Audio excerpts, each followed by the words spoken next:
জীবনের পথে চলতে চলতে মাঝে মধ্যেই আমরা পাকে পড়ি, বিপাকে পড়ি, গর্তে পড়ি, খানায় পড়ি, আর বলি ও বাবা কপালের দোষ, কে খণ্ডাবে।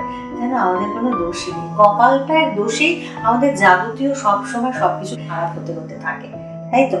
কিন্তু এই যে কপালের দোষ, এই যে বিধির লিখন, এগুলোকে কি আমরা অতিক্রম করে যেতে পারি? আপনাদের কি মনে হয়, পারি আমরা অতিক্রম করতে? আচ্ছা, শুধুমাত্র শুদ্ধা ভক্তির জোরে কি অতিক্রম করা যায়? আমরা তো এটাও অনেক সময় বলি, তো ঠাকুরকে এত কথা বলে ঠাকুর আমার কাছে একদমই শোনে না, কিছুই হয় না। কেন হয় না বলুন তো? নাকি হয় আমরা বুঝতে পারি না সেটা?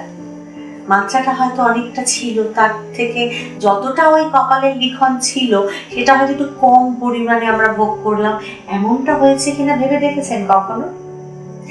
মা বা ঠাকুর এই বিষয়ে কি বলে গেছেন সেই নিয়ে আমরা আলোচনা করার চেষ্টা করছি আগামীকালের পর্বে।